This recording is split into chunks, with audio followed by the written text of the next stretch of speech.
April 19th, 1942. Despite the complete destruction of the Bryansk front, the Red Army numerical superiority and the arrival of the 1st Tank Corps convinced the Soviet High Command to launch a new offensive, this time around in Crimea. The Germans seems to have been taken completely by surprise, given the lack of interference from the enemy air force. But despite the surprise effect, by the end of the week, the German lines are still standing, while the same cannot be said about the Romanian ones.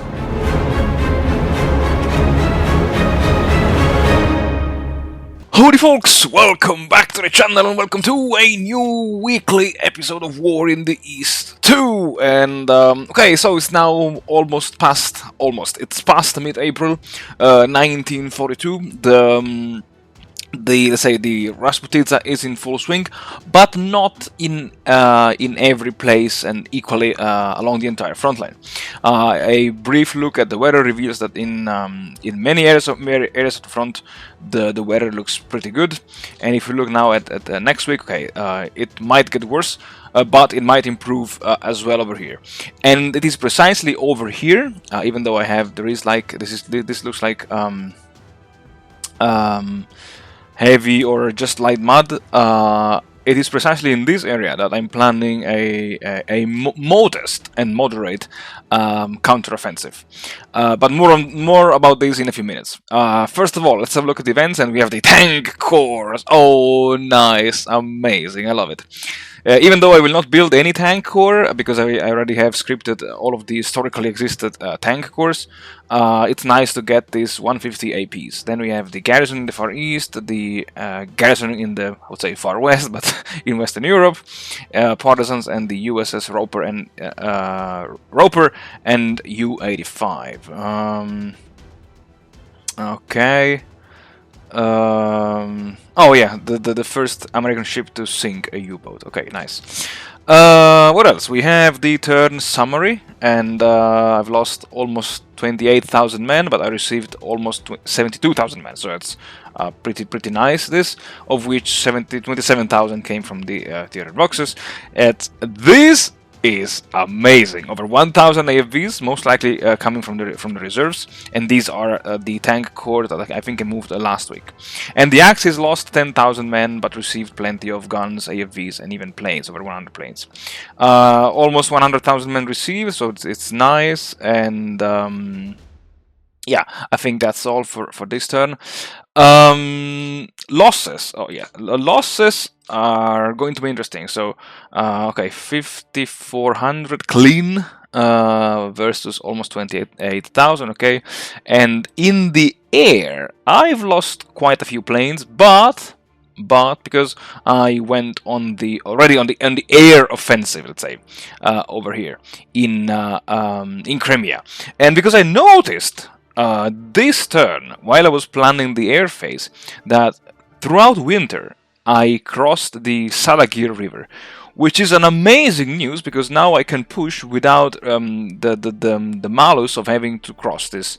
Is it still frozen? No, but definitely it's it could have some penalties in the attacking combat value of my units, so it's very nice to see. And what else? Without further ado, I would say, yeah. So the offensive in Crimea. Yes, sorry, I was almost about to forget about it. Yeah, the offensive in Crimea will be launched by the 44th Army. The idea is to push towards Dzhankoi. At the same time, the 51st Army will launch an offensive against Scourge. Let's see how far I will go this week. It will be like an improvised offensive, because in both cases, so I have enough. I have some support units in the 51st Army, but I forgot to assign units to the 44th and to the coastal armies. But I mean, it is not too much of a big deal. Hopefully, I'm confident about it. And yeah, the air phase. I mentioned the air phase because I've been already softening up the two hexes over here with the long-range air support. I mean, overall, I would say those planes did their job in softening up the enemy defenses. Do I have exactly the Baltic Fleet Air Command and the Southern Air Command? Exactly, they are both activated to provide air support. Let's see the doctrines. No. Okay. Yeah, I think that should do it. Concerning the region of Kharkiv, I'm not planning to launch any offensive over here, even though I would love to roleplay this, but I prefer to stay a little bit more on the defensive in this sector. So yeah, let's see how well the Crimean offensive will go this week and maybe next week.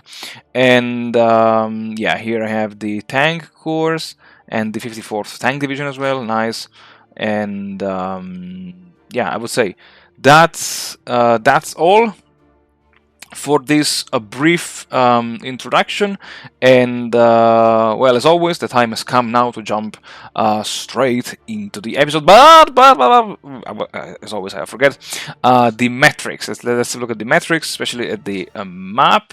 And okay, so actually, I even went higher.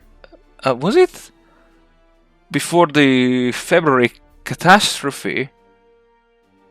That's nice. I have almost 1 million men. Alright, the Axis takes into account. Oh boy.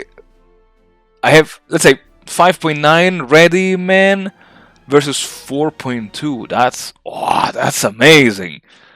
I'm telling you, this will be the year of victory. Not of the Axis victory, but of the Soviet victory. Let's say. Maybe these are my last famous words.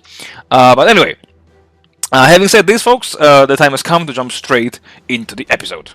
Alright, folks, so the voiceover of this episode will be short and quick because I kind of already spoiled everything that you wanted to know or that I thought was, let's say, crucial to know in the Facecam interaction. Because yes, okay, this week the Crimean Front goes on the offensive, but I think, yes, as one of you guys said in the comments of the previous episode, really, the Red Army does not have the strength to go on the offensive without the actual rifle corps. And trust me, like, is not the same of saying you can stockpile 3 rifle divisions in the same hex and attack with all 3 of them, even though, you know, they might belong to the same army, they might belong to the same front and whatever, but it's really against the German units is not enough. And I think also in retrospective, okay, somehow I caught the air force of my opponent by surprise, because I was expecting at least a minimum of fire cover, which did not happen, because my bombers just flew completely unopposed, completely unmolested. But I think maybe also the air support was not enough. Maybe I should have used more IL-2 air groups, or I don't know.